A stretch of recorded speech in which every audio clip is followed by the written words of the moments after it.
ئەحمەد سۆفی حامید ئیسماعیل ناسراو بە مامۆستا ئەحمەد سورچی لە ساڵی 1970 لە خەلیفان لەدایک بووە. ئێستا لە سۆران نیشتەجێیە.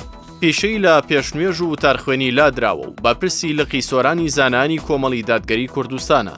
لە ساڵی 1994ەوە پەیوەندی بە کاری ئیسلامیەوە کردووە. هەڵگری بڕوانامەی 1 مۆڵەتی مەلایەتی لە ساڵی 2002 2 بەکالێریۆس لە خوێندنی ئیسلامی لە زانکۆی دهۆک لە ساڵی 2003 3 ماستەر لە بیرروباوەڕ و هزری ئیسلامی لە زانکۆی سەلاحەدین لە ساڵی 2013 4 دکتۆرا لە زانستی کەلام لە زانکۆی یوزەنجویل لە تورکیا لە ساڵی 2023 ئەو پۆست و بەرپرسیارەتی حەزبیانەی پێشتر هەیبوون.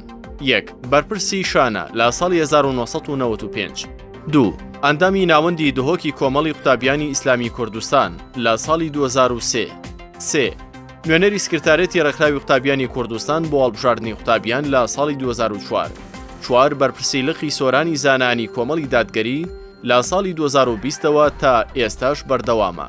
ئەو خول و ڕاهێنانانەی کە بەشداری تیاندا کردووە.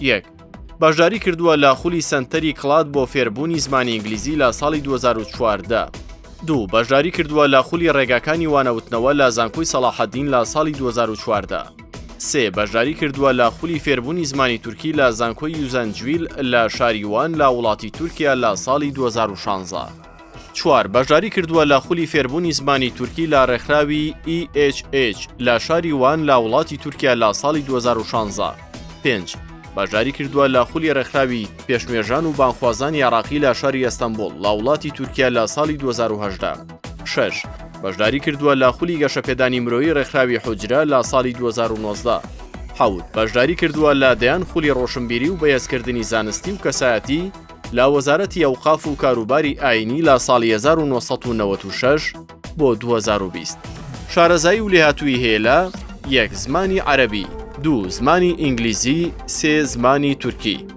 چالاکی ڕۆشنبیری و کەلتوری نووسین و بەشداری کۆنگرە و کۆنفرانسی زانستی کۆڕ و وانەوتنەوە. 1 بەشداری کردووە لادەیان کۆنفرانس و سیمینار و سیمپیۆزم لە دەرەوە و ناوەوەی وڵات.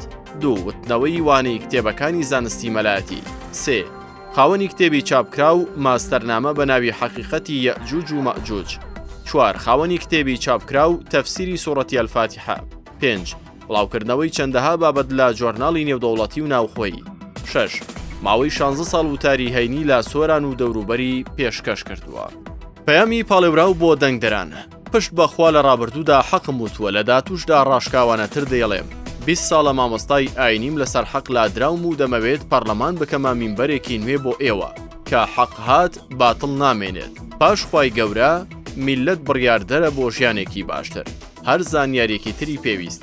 بەهۆی وتنی حەق لەسەر مینبەر لە مزگەوتی سعید نورسی لە ئیدارەی سۆران لە ساڵی 2019 لەلایەن وەزارەتی ئەوقافەوە لە وتاردان قەدەغە کراوە و تا ئێستاش تەنانەت ڕێگەی پێنادرێت پێشنوێژیش بۆ نوێژ خوێنان بکات.